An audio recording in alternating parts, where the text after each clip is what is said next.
Il y a, dans ce que vous avez écrit, le plaidoyer pour une terre. C'est quelque chose de très particulier qui vous engage totalement. Oui. Et vous allez vous engager. Bien. Alors, pour s'engager, il faut mettre les lunettes.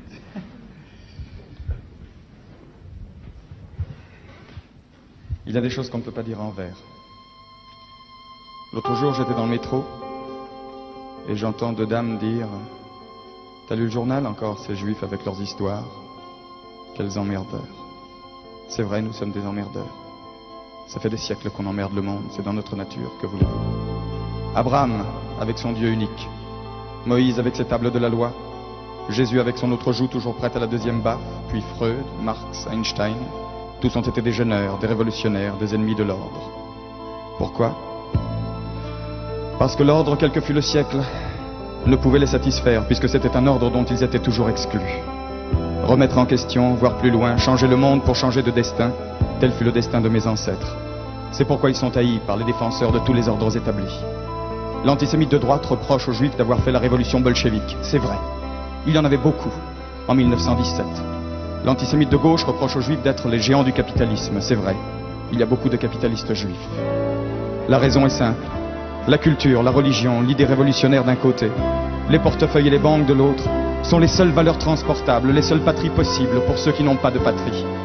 Et maintenant, aujourd'hui qu'il en existe une, l'antisémitisme renaît de ses cendres, pardon, de nos cendres, et s'appelle antisionisme. Il s'applique aux individus, il s'applique à une nation. Israël est devenu un ghetto, Jérusalem c'est Varsovie. Les nazis qui nous assiègent parlent arabe, et si leur croissance se déguise parfois en faucille, c'est pour mieux piéger les gauches du monde entier. Moi qui suis un juif de gauche, je n'en ai rien à faire d'une certaine gauche qui veut libérer tous les hommes aux dépens de certains d'entre eux, car je suis précisément de ceux-là, d'accord pour la lutte des classes, mais aussi pour le combat et le droit à la différence. Si elle veut me compter parmi les siens, la gauche ne peut pas faire l'économie de mon problème. Et mon problème est simple.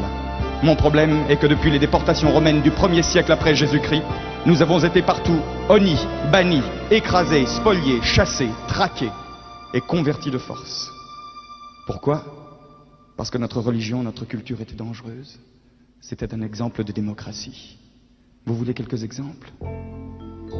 Le judaïsme a été le premier à créer le Shabbat, c'est-à-dire le jour de repos hebdomadaire obligatoire. Vous imaginez la joie des pharaons toujours en retard d'une pyramide. Le judaïsme interdit l'esclavage.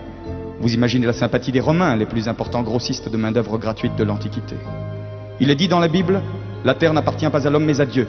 De cette phrase découle une loi, celle de la remise en question automatique de la propriété foncière tous les 49 ans. Tous les 49 ans. Vous voyez l'effet d'une loi pareille sur les papes du Moyen-Âge et les bâtisseurs d'empire de la Renaissance. Il ne fallait pas que les peuples sachent. On commença par interdire la Bible, et puis ce fut la médisance, les murs de la calomnie qui devinrent les murs des ghettos, puis l'Inquisition, les bûchers, et plus tard les étoiles jaunes. Auschwitz n'est qu'un exemple industriel de génocide, mais il y a eu des génocides artisanaux par milliers. J'en aurais pour 3 jours, je vous le jure, rien qu'à nommer tous les pogroms d'Espagne, de Russie, de Pologne et d'Afrique du Nord. À force de fuir, de bouger, le juif est allé partout. On extrapole et voilà. Il n'est de nulle part. Nous sommes au rendez-vous, monsieur Chancel. Je suis effectivement de nulle part. Nous sommes parmi les peuples comme l'enfant à l'assistance publique. Je ne veux plus être adopté. Je ne veux plus que ma vie dépende de l'humeur de mes propriétaires. Je ne veux plus être un citoyen locataire. J'en ai assez de frapper aux portes de l'histoire et d'attendre qu'on me dise entrer. Je rentre et je gueule aujourd'hui. Je suis chez moi sur Terre et sur Terre j'ai ma terre. Elle m'a été promise. Elle sera maintenue. Qu'est-ce que c'est que le sionisme? Ça se réduit à une simple phrase. L'an prochain à Jérusalem. Non, ça n'est pas un slogan du Club Méditerranée. C'est écrit dans la Bible. Le livre le plus vendu et le plus mal lu du monde. Et cette prière est devenue un cri. Un cri qui a aujourd'hui plus de 2000 ans.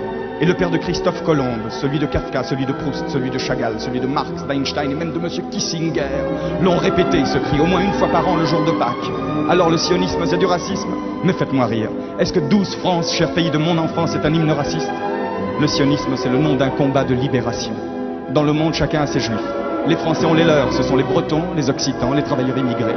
Les Italiens ont les Siciliens, les Yankees ont leurs Noirs, les Espagnols ont leurs Basques. Nous, on a une prérogative. Nous sommes les Juifs de tous. À ceux qui me disent « Et les Palestiniens ?» Je réponds « Je suis un Palestinien d'il y a 2000 ans. Je suis l'opprimé le plus vieux du monde. opprimés quelquefois et souvent même supprimés. Je discuterai donc avec eux, mais je ne leur céderai pas ma place. Il y a là-bas de la place pour 2 peuples et pour 2 pays, pour 2 nations. Les frontières seront à discuter ensemble, mais l'existence d'un pays ne peut en aucun cas exclure l'existence d'un autre. Et les options politiques d'un gouvernement n'ont jamais mis en cause l'existence d'une nation. Alors pourquoi Israël? Quand Israël sera hors de danger, je choisirai parmi les Juifs et mes voisins arabes ceux qui me sont frères par les idées. Aujourd'hui, je me dois d'être solidaire avec tous les miens, même ceux que je déteste, au nom d'un ennemi insurmontable, le racisme. Descartes avait tort. Je pense donc je suis. Ça ne veut rien dire.